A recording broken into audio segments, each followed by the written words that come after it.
Onder leiding van waarnemend burgemeester Onno Hoes is de afgelopen maanden al een goede start gemaakt. En de raad en het college hebben hem hiervoor vorige week bij zijn afscheid terecht voor bedankt. En ik wil dat hier graag herhalen. En Onno, volgens mij zit je hierachter.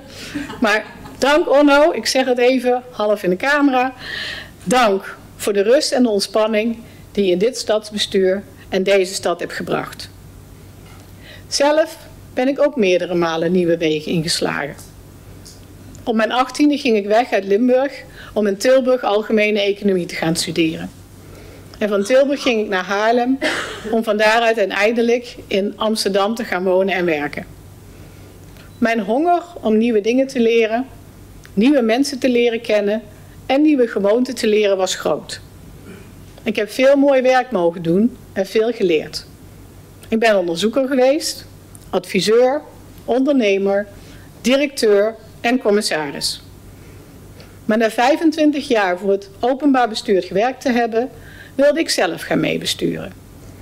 Naar mijn smaak was er in het openbaar bestuur te weinig aandacht voor de uitvoering en voor de voorbeeldfunctie van de bestuurders. Mijn ervaring in de Amsterdamse Raad en de vele gesprekken die ik gevoerd heb, maakte mij duidelijk dat de rol van burgemeester het dichtst bij mij ligt. Onafhankelijk, verbindend en boven de partijen. En toen de vacature van de burgemeester van Roermond voorbij kwam, toen vielen verleden, heden en toekomst voor mij samen. Om bestuurder te worden moest ik Limburg verlaten. Om te kunnen besturen is het nodig er naar terug te keren. Welke opgave ik in mijn ambtstermijn voor mij zie, kan en wil ik nu niet beantwoorden. Daarvoor wil ik de stad opnieuw leren kennen. Door in gesprek te gaan met uw raad, met het college, de ambtelijke organisatie, de inwoners, de ondernemers en de maatschappelijke instellingen. En na de spreekwoordelijke 100 dagen zal ik u daar mijn eerste reflectie op geven. Wat ik u vandaag wel wil meegeven, is vanuit welke 3 kernwaarden ik deze periode wil starten. De eerste is vertrouwen. Vertrouwen is voor mij een groot goed. De reden dat ik hier sta, is omdat mijn ouders, toen ik jong was, mij het vertrouwen hebben gegeven dat ik de juiste keuzes maakte. De reden dat ik hier sta, is omdat uw raad mij het vertrouwen heeft gegeven om uw burgemeester te worden. Vertrouwen is een kostbaar, maar ook een kwetsbaar goed. En ik wil dat vertrouwen koesteren. En ik wil ook u allen vanuit vertrouwen tegemoet treden. Vertrouwen betekent voor mij openstaan voor kritiek van anderen. Vertrouwen is zeggen wat je doet en doen wat je zegt. Ook als je iets niet kunt of wil doen. Vertrouwen is de basis om relaties aan te gaan en dingen voor elkaar te krijgen. Vertrouwen is de basis voor een gelukkige en welvarende stad. Mijn tweede kernwaarde is verbinding. Ik wil Roermondenaren met elkaar en met de stad verbinden. Jong en oud, geboren en getogen Roermondenaren en nieuwkomers. Als burgemeester heb ik door mijn onafhankelijkheid een unieke positie. Ik kan met iedereen in gesprek en iedereen kan mij aanspreken. Vanuit verbinding ontstaan nieuwe ideeën en de nodige samenwerking om de uitdagingen die er zijn en nog op ons afkomen tegemoet te treden.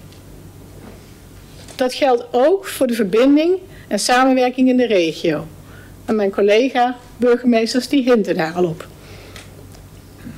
Ik wil mijn bijdrage leveren om de regionale samenwerking te versterken en uit te bouwen, zodat we de kennis en kracht van elkaar ten volle benutten.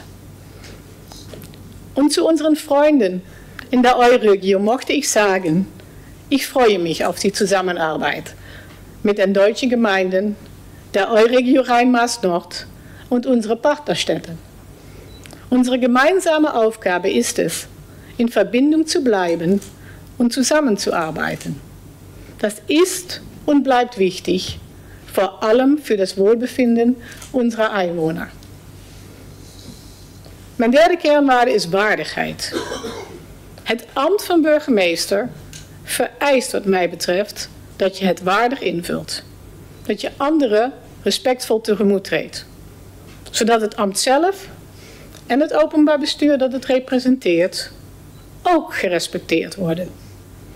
Niet om de persoon Jolanda. Want ik ben slechts een passant die deze keten tijdelijk mag dragen. Maar vanwege dat wat het ambt symboliseert. Een respectvol en gerespecteerd openbaar bestuur is van vitaal belang voor onze stad. Door het goede voorbeeld te geven, kunnen we samen bevorderen dat de leraar, de agent, de brandweerman, de verpleger, de ambtenaar ook weer gerespecteerd worden. Bestuurscultuur is inmiddels een beladen begrip geworden. Een lastig en ook risicovol onderwerp om als nieuwe burgemeester op de agenda te zetten. En ik heb heel even getwijfeld. Net als over deze jurk vanochtend. Ik weet niet of het jullie was opgevallen. Maar ik viel bijna van de bank toen ik gisteren naar Prinsjesdag zat te kijken. En ik kan alleen maar zeggen, mevrouw Kaag heeft goede smaak. Maar het was mijn keus. Het is mijn keus. En het blijft mijn keus. Dus ik heb hem toch aangetrokken. Ik vind het nog steeds een mooie jurk. En ik zet ook dit onderwerp op de agenda. En niet omdat ik weet hoe het moet. En ook niet omdat ik het morgen helemaal anders ga doen. Wel omdat ik mij een waardig en weerbaar openbaar bestuur ten doel stel. En van u allen vraag om mij te helpen dat doel te realiseren. Burgemeester worden betekent ook Amsterdam verlaten. Ga ik Amsterdam nu helemaal loslaten? Dat kan ik niet, want Amsterdam is ook een deel van mij geworden. En ik ben onze hoofdstad dankbaar voor alles wat zij mij geleerd heeft. En ik zal er zeker ook nog wel af en toe naar teruggaan.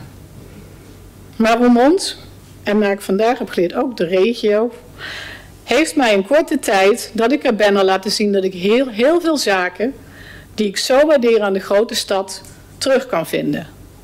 Muziek en theater, de verscheidenheid aan mensen, goede restaurants, gezellige terrasjes en dan vooral, ja, ik noem het maar even, die buzz.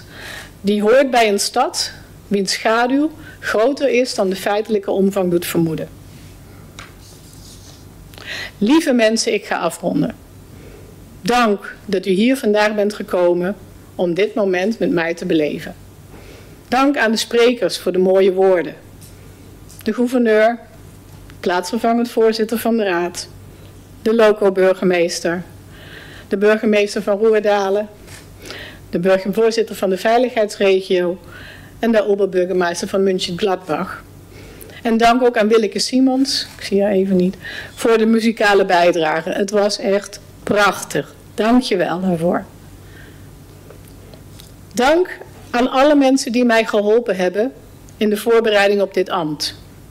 En dank aan iedereen die deze dag zo mooi verzorgd heeft. En aan mijn vrienden in Curaçao. Un saludo cordial, partu esnan di Curaçao, cutaseñendo nos aquí. En tenslotte, dank aan mijn kinderen en mijn man, die mij de steun geven en de ruimte om dit ambt ten volle te omarmen.